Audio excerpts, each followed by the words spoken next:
จนลอยขาจนลอยนี่แหละความรู้สึก กำลังเฮ็ดซาเขียว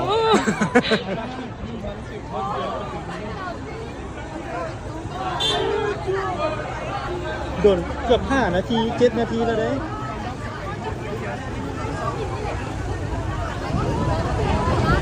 สบายดีกันเบิดสุขุสุคน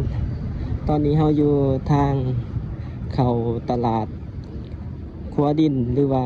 ทางหลังของเวียงจันทร์เซ็นเตอร์นะทุกคน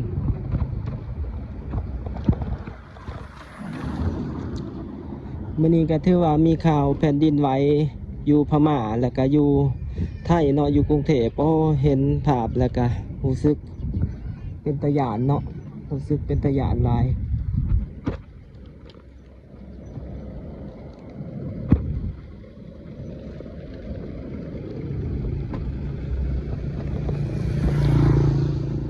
ทั้งรู้สึกเป็นตะหยานแล้วก็รู้สึกเห็นใจเนาะผู้ที่ประสบภัยสู้ๆเด้อผู้ใดที่ประสบภัยอยู่เนาะมื้อนี้ก็มาทางนี้ทุกคนเข้ามาทางตลาดขัวดินเนาะโอ้ทุกคนแผนภาพเนาะโครงการของเพิ่นแบบเนาะที่เพิ่นก่อสร้างอยู่เนาะ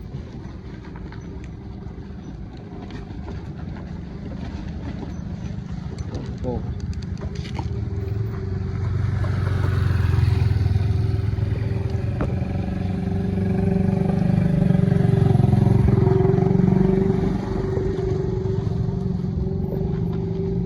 เป็นบรรยากาศอยู่นี่เนาะทุกคนแล้วก็แบบที่ว่าเพิ่นจะสร้างนี่เนาะ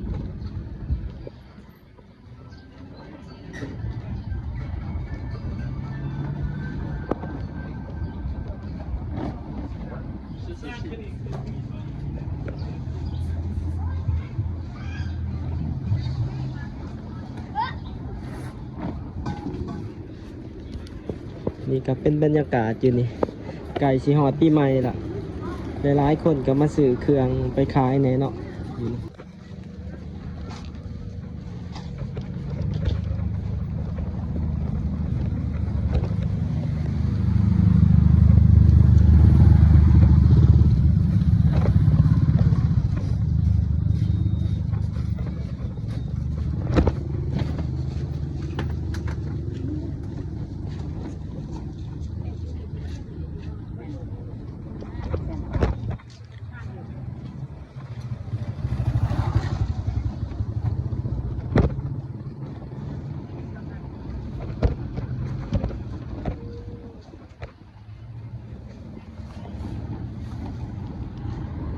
สิพาทุกคนไปที่ตลาดเสาเนาะทุกคน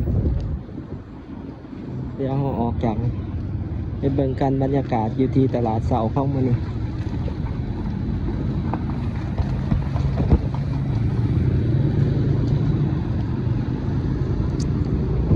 เราสิไปเลี้ยวรถอยู่ไฟแดงเนาะเดี๋ยวกลับมาที่ตลาดเสากันทุกคน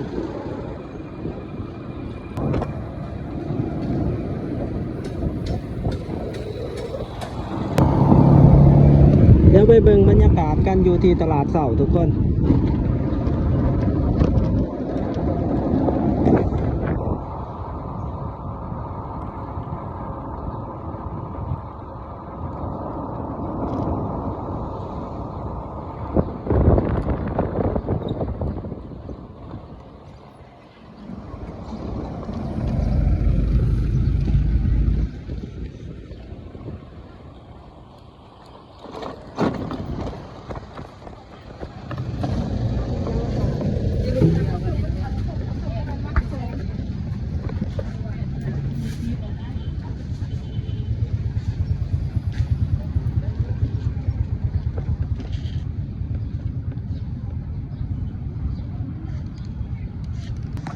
นี่เนาะทุกคนเป็นบรรยากาศอยู่ตลาดเสาบางส่วงบ่ายนี่เนาะก็ถือว่าผู้ที่อยู่ในตึกใหญ่เนาะอยู่ทางธนาคารใหญ่ๆเนาะ JDB แล้วก็หลายๆบอนถือว่าก็ ตกใจกันหลายเติบเนาะก็รู้สึกว่าแผ่นดินมันไหวเนาะรู้สึกเนาะหลายๆคนก็รู้สึกแตกตื่นกันเนาะแลนออกมาเป็นอยู่ธนาคารอินโดจีนแบบแล้วก็ JDB เนาะก็ถือว่าหูซึกเนาะอยู่ทางเวียงจันทน์กับหูซึกว่ามีแผ่นดินไหวกันน้อยหนึ่งทุกคน จนเลยตกใจเนาะแต่ว่าสำหรับอยู่ไทยเนาะตึก30 กว่าสั่นเนาะถือว่าถล่มลงมาเลย แล้วก็อีกหลายบอลก็รู้สึกว่าได้รับผลกระทบคือกันเนาะแต่ว่าอยู่เวียงจันทน์นี่ก็รู้สึกเนาะแต่ว่ากระบ่มีความรุนแรงปานใดทางนั้นตลาดเสาตลาดทางนั้นตลาดขัวดินเนาะทุกคนก็ผิด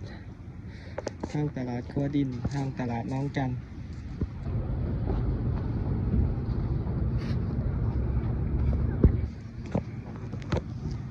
คุณเนาะตึกธนาคาร JDB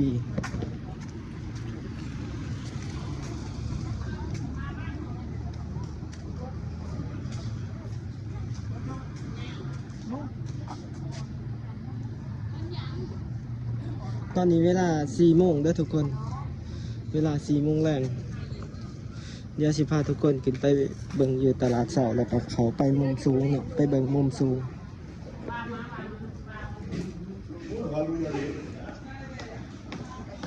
โอ้ตลาดเสานี่แปลกไว้เหมือนนี่ปิดแต่เว้นเขาเจ้ายานแผ่นดินไหวบ่หรือจะไง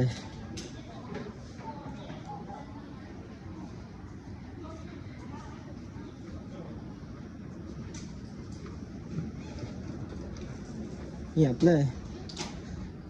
สัน1สัน2ปิดละแต่4 โมง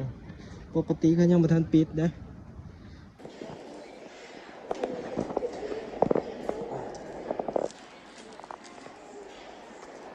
โอ้มื้อนี้ปิดไว้ทุกคนถามพนักงานเขาเจ้าว่ามื้อนี้สภาพบ่ปกติแผ่นดินไหวเขาเจ้าก็เลยปิดไว้เนาะเขาเจ้าย่านบ่อยากเข้าอยู่ในตึกเนาะเขาก็เลยปิดไว้ปกติอาหารค่ำนี่ซ้ำนี่คนเต็มกันอยู่มื้อนี้ถือว่าปิดละปิดไว้แต่มื้อนี้วะอยู่นี่ก็ฮู้สึกว่าเขาจะแลนออกอ่ะคือยุทธดีในรู้สึกว่ามันดังคือว่ามันมีอย่างติดจอขึ้นมาได้ก็เห็นแต่ข่าวอยู่กรุงเทพโอ้มันฮอดลาวแล้วจนตึก30 สั่นถล่มลงเลยถล่มเลยตัวน่ะกล้องเอาเหยาะเลยเส้นนี้มันจะย้ายทางนี้หรือแดงนี้มันเลยนะโอ้อยู่นี่ก็แล่นแตกออกคือกันโอ้ปิดเลย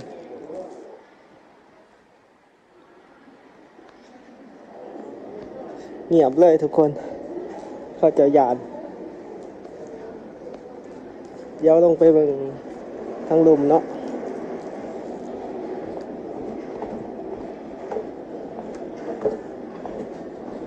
พาทุกคนมาเบิ่งสภาพนี่ถือว่าตลาดเสาเข้ากันแลนแตกออกเนาะ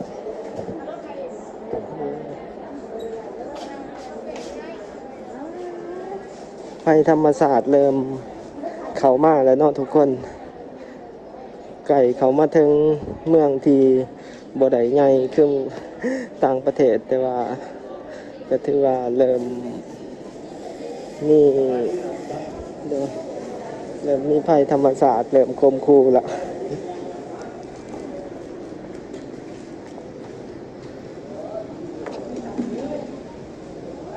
เบิ่งทางหน้าตลาดเสามื้อนี้ทุกคน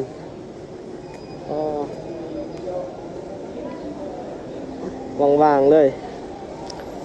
หลายคนกับบกาเขาอยู่ตึกสูงเนาะมื้อนี้ก็กับปิดไว้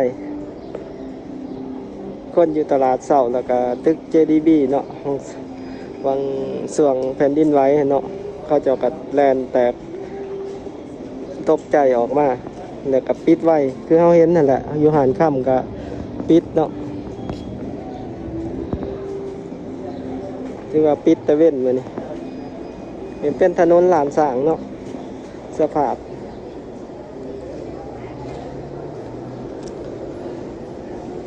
เดี๋ยวสิพาทุกคนไปเบิ่งมุมสูงทางหลังตลาดเสาเนาะโอ้มื้อนี้เป็นตะยานเนาะบ่าวเห็นใส่ได้เห็นตึกถล่มโต30ชั้นอยู่กรุงเทพฯเนาะแล้วก็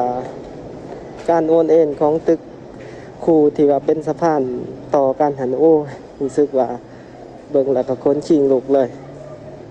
แต่ว่ามื้อนี้ก็พาทุกคนมาเบิ่งอยู่ที่ตลาดเสาเนาะบรรยากาศคือว่าสั่นซองกับปิดแล้วเนาะ เห็นแต่เขาล่มกันเรื่องแผ่นดินไหว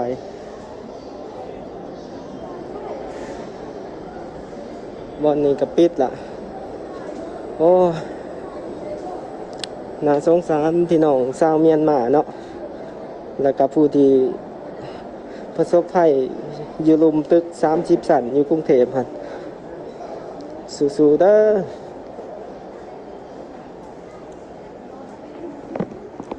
นี่บางห้านก็ยังบ่ทันปิดเนาะ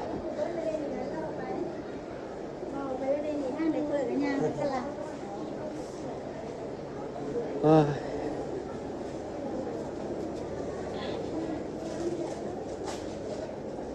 คือตึกอยู่ทางไทยทางเมียนมาอาเซียนเฮาก็ถือว่าการก่อสร้างก็บ่ทันได้เน้นหนักเกี่ยวกับแผ่นดินไหวปานใดเนาะคืออยู่ลาวก็แห่งไกลสร้างธรรมดา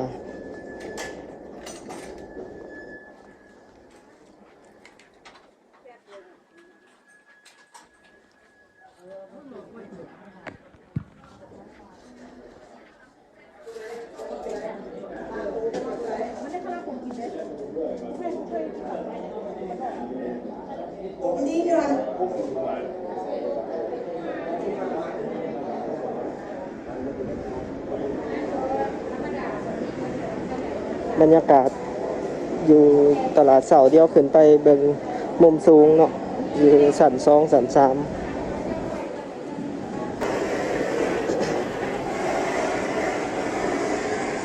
ทางนั้นตลาดฟัวดินตัวนี้บอลจอดรถเนาะเดี๋ยวพาทุกคนชมบรรยากาศท้องมื้อนี้บ่แม่นใช่กับบ่ฮู้สำเนาว่ามีข่าวเกิดแผ่นดินไหวเพราะว่าโทรศัพท์บ่มีเน็ตแล้วก็ย่างไปเนาะหาเลาะกินข้าวเลาะลิ้นบ่ฮู้ซับมาเห็นเขาเจ้าล่มกันอยู่แถวประตูไส้แหละก็เลยได้ยินข่าวก็เลยพาทุกคนมาเบิ่งอยู่นี่เนาะ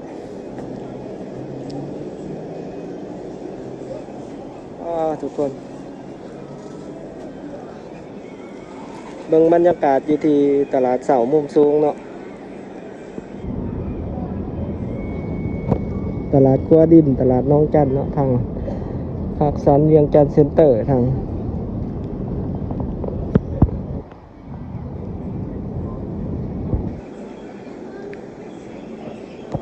บรรยากาศมัน4 โมงไปป้ายเนาะทุกคนตอนนี้เดี๋ยวเราก็สิกลับล่ะถือว่าหารอยู่หลายๆตึกใหญ่เนาะก็ถือว่าปิดกันไว้เดี๋ยวไปเบิ่งกันที่ภาคสันเวียงจันทน์เซ็นเตอร์เนาะว่าเขาจะก็แตกตื่นตกใจคือกันบ่เขาจะปิดหารไว้บ่มื้อนี้เนาะไปเบิ่งกันเดี๋ยวลงไปเบิ่งทุกคนนี่เป็นบรรยากาศอยู่ตลาดเสาเนาะถือว่าเขาจะปิดหารแต่เว้นมื้อนี้ปกติยังเต็มอยู่ปกติเนาะแต่นี่คือว่าปิดล่ะ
เขาไปเบิ่งกันที่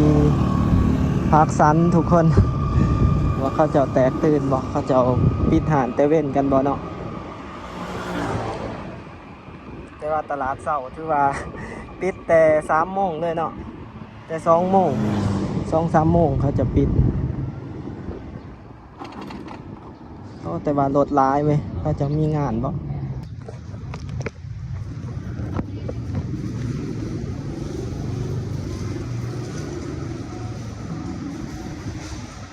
เย็นเย็น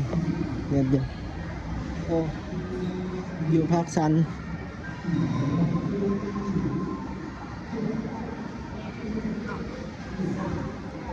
ธรรมดาเนาะอยู่ภาคสันก็บ่ได้ปิดหานอากาศร้อนร้ายมานี่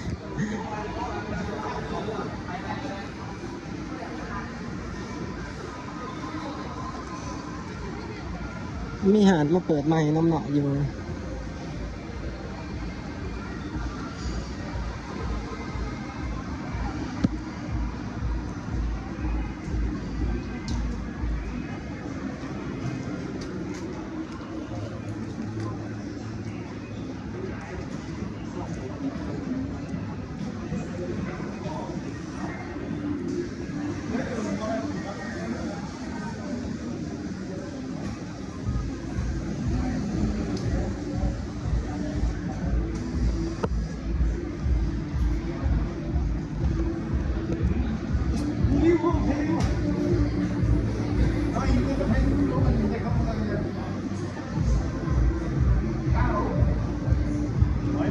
เป็นบรรยากาศอยู่ภาคชั้นเนาะทุกคนธรรมดาบริปิดหานเนาะมีงานเปิดโชว์รถเนาะ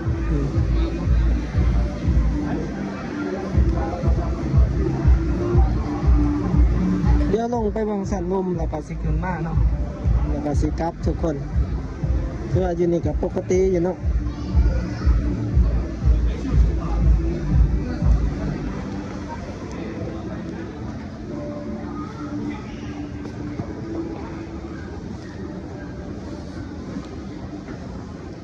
อยู่ภาคสันคือว่าปกติอยู่บริปิดหานเนาะ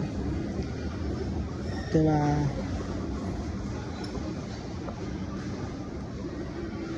าตลาดเสาเนาะแล้วก็ธนาคารบางธนาคารเนาะบางบอนกับแตกตื่นแน่เนาะ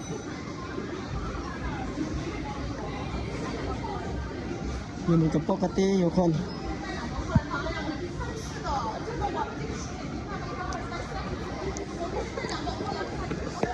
ทุกคนกับสิประมาณนี้เด้อสำหรับในคลิปนี้เนาะ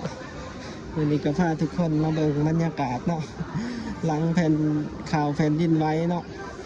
แล้วก็ถือว่าอยู่ประตูไส้เนาะก็มีเอฟเฟกต์น้อยหนึ่งหลายๆคนหูซึกเนาะ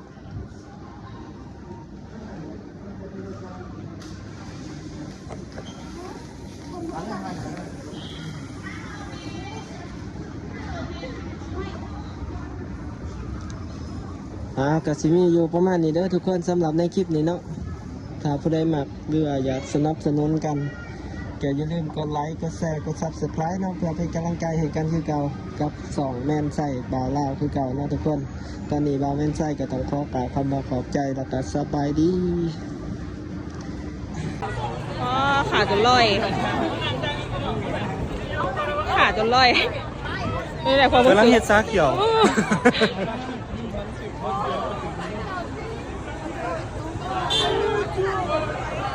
โดนเกือบ5 นาที 7 นาทีแล้วเด้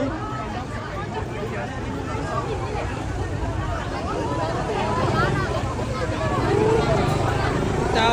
ค่ะเราเคยเห็นที่ตัวอย่างนี้เด้คนแลนออกจากตึกเบิร์ดนี่นะหลายห้องล่าห้องการคุณเอาถ้าฟังข่าวโทรโขงเด้อวันนี้